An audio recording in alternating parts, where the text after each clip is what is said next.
अस्सलाम वालेकुम दोस्तों, क्या हाल है तुम्हारा? ठीक हो, खुश हो? मैं आप फजल अब्बास जफर और तुसा रहते पे मेरा यूट्यूब चैनल। अज दी साडी हस्ती, अज दा साडा मेहमान, साडा भिरा, साडा दोस्त, सरायकी दा अगवान, दानिश्वर, शायर सही याम अपना शौकत हुसैन साडे कोल तशरीफ गए न फाजिलपुर तो मैं इन्हें हवाला दी वजह जो इन्हों की आवन वाली किताब है जी शोहदाए डेरा गाजी शोहदाए पंजाब पुलिस राजनपुर जी जेरे तबाह छपदी पी है छपन के मराहल च इन्हें 200 सफ़े की किताब लिखी है अपने उन्हें शोहदा के हवाले नाल पुलिस के वो शहीद जेरे जिला राजनपुर उन्हें दी रोयदात उन्हें दा नोहा और अवाइल दे विच उन्हें दा कसीदा तो आखिर दे विच उन्हें दा नोहा वो एक तारीख है तारीखी किताब है और इहो जा काम करने वाले लोग बड़े हसास लोग होंदन बड़े मुहब्बत करने वाले लोग होंदन बड़े सोहने सीधे और सच्चे वसेबजादे होंदन जाम शौकत हुसैन हुने वसेबजादे जो है जरा सरायकी दा सच्चा और सुच्चा बंदा है आओ असा हुन इन्हें नाल गल करंदे हैं जाम साहब तोरा क्या हाल है सी अल्हम्दुलिल्लाह शोर बेहतरीन सर अल्लाह दे करम है शुक्र है किथा गया वैसी वाले दो साहू ज़ियारत करे हुन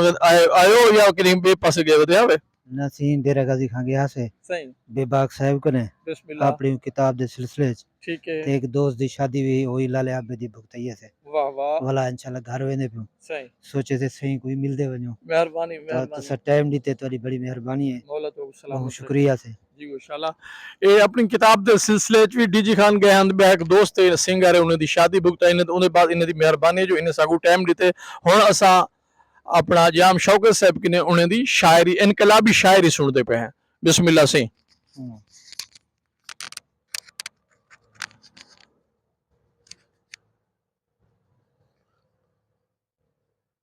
राह दी खुआरी कह दिठी वाह जरा जोरदार से जोरदार राह दी खुआरी कह दिठी सस्सी दुखारी कह दिठी वाह सेज ते खिलदी पई है आहा मुझी मुझारी कह दिठी दिठी वाह वाह कैमरा तो देखो से जी हर कहीं गिणाए मेरे गुनाह वाह तेरी सतारी कह दिठी वाह वाह विकदी हवेली तय मैं डिठा वाह वाह विकदी हवेली तय मैं डिठा वाह प्यू दी लाचारी कह दिठी वाह वाह वाह वाह बाजी तलई सिर दी ससी वाह बाजी तलई सिर दी ससी जीती या हारी कह दिठी वाह वाह पिपले तू ढाए पेरे पई वाह पिपले तू ढाए पेरे पई ढाए पेरे पई हंज दी लाचारी कह दिठी वाह वाह वाह वाह रंग पर गुजारिया हीर ने आहा रंग पर गुजारिया हीर ने रंग पर गुजारिया हीर ने किवें गुजारी कह दिठी वाह वाह जरा जोरदार सही ई ना मेहंदी लायो मुर्शिद आवाज ही है ना ना जरा जोरदार ई ना मेहंदी लायो वाह की तो सिंगार हां मेहंदी लायो की तो सिंगार उतरी अवारी कह दिठी वाह वाह वाह वाह वाह वाह हस्ती साडी चीड़ी जोगी आहा हस्ती साडी चीड़ी जोगी साडी उडारी कह दिठी वाह वाह वाह वाह मेहरबानी मुर्शिद जिंदाबाद से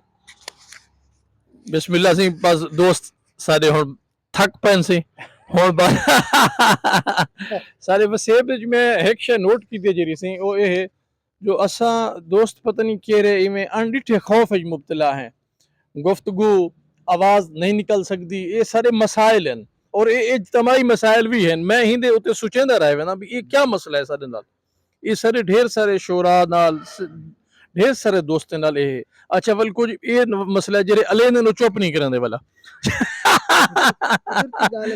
मेरी आवाज ही में हाँ तुम्हारी आवाज और भी मैं अजान नहीं दे सकता वो ये सी मजबूरी है कि मैं वो मेरा गला मतलब खांसी आवे लिए अगर मैं जोर दे लाऊं तो अच्छा अजान में ही संग नहीं दे सकता सही सही जो मैं अगर जोर दे लाऊं तो बोला खांसी आवे लिए सही गल ये कुदरती इतना ਉਹ ਇਹ ਹੁੰਦਾ ਸੀ ਜਿਹੜੇ ਦੋਸਤ ਅਗੋ ਸੁਣਦਾ ਬੈਠਾ ਹੁੰਦਾ ਉਹ ਵਾਲਾ ਸੱਤ ਗਾਲੀ ਕਰਦੇ ਹੈ ਵੀਡੀਓ ਸਾਡੀ ਤੀ ਫਿਲਾਨਾ ਫਿਲਾਨਾ ਡੇਟਾ ਨਜ਼ੀ ਆਵਾਜ਼ कहनी सागु समझ के नहीं आंदी पई जी इंशाल्लाह तो रहती हुए बसते रहो सही सच्चा वसेब सरेकी वसेब जिंदाबाद पाकिस्तान जिंदाबाद।